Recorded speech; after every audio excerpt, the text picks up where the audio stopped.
Welcome to this week's edition of How To, and this week's How To is on cake bites. They're becoming quite popular, and you probably had cupcakes. Those have been the rage for ages around town. Well, cake bites are the new in thing, and we're going to show you how to make them yourself. And it's a lot easier than people might think.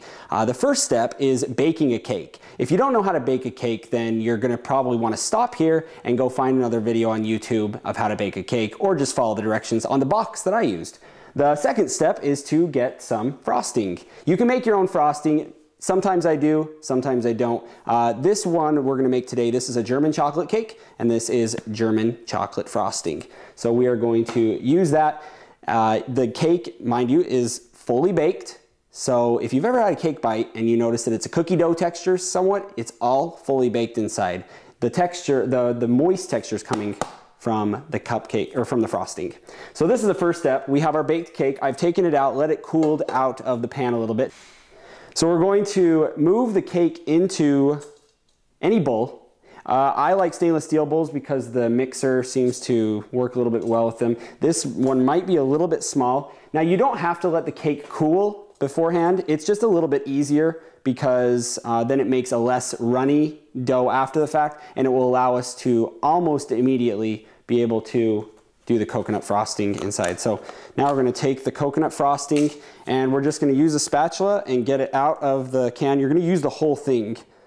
Some people, other recipes might say that you only use 3/4 of it. I disagree. Use this because if you use all of it, and it may force you to have to put it in the refrigerator, but you are way less likely to have any dry cake in your cake bites as the finished product comes. So get all or most of it you can out of the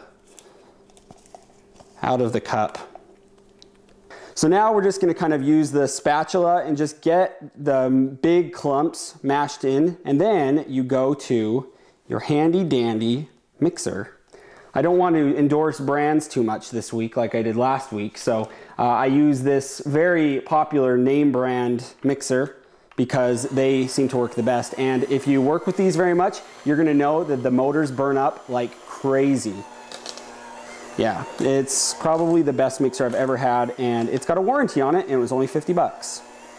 So really you're just mixing this all together, making it nice and mixed, both of the cake and the German chocolate frosting. The goal is to just have seriously a cookie dough texture. That's what most people have told me, that it's like it's cookie dough, except for it's not cookie dough. It's fully baked cake and it's fully baked frosting. That's why a lot of people like to snack on this, because it's healthy, kind of. Healthier than salmonella in your eggs, because the eggs are cooked. So once you've got a good dough, so the dough texture that you see inside is very much like cookie dough. So now after this, we just try to get it out off of the mixer.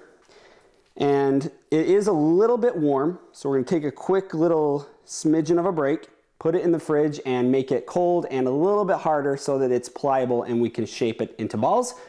I will put these instructions on the screen while we wait.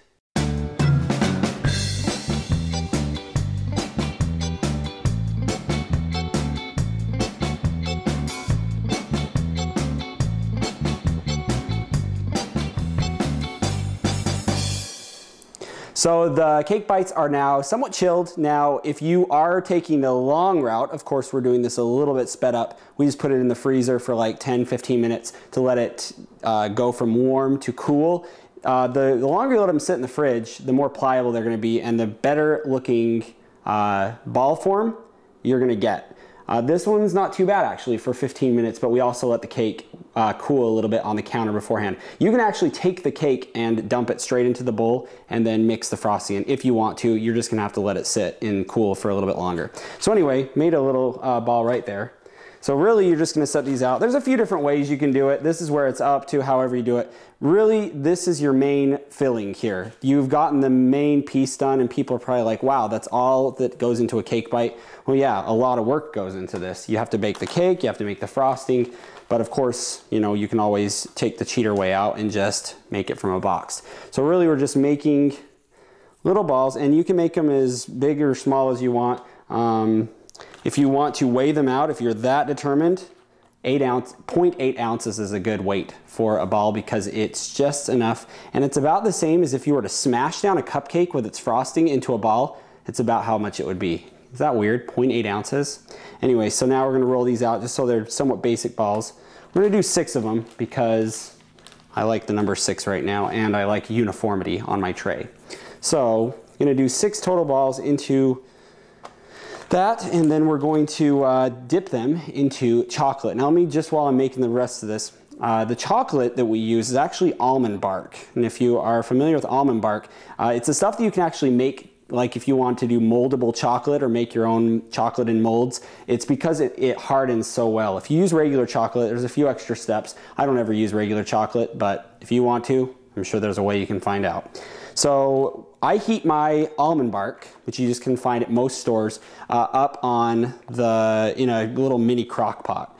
And I find it works well just letting it sit on low. Just remember that if you do that, you can't let it sit and just sit in one place. You have to remember to stir it. If you don't stir it, it's going to crystallize, the chocolate, the sugar is going to crystallize, and it's going to look like little speckles and nasty on your cake bites when you dip them in the chocolate. So keep that in mind, but low works perfect. You can also melt it on the stove. That works out great as well, but I just like using the crock pot because you can make a lot more and you can do it a lot more.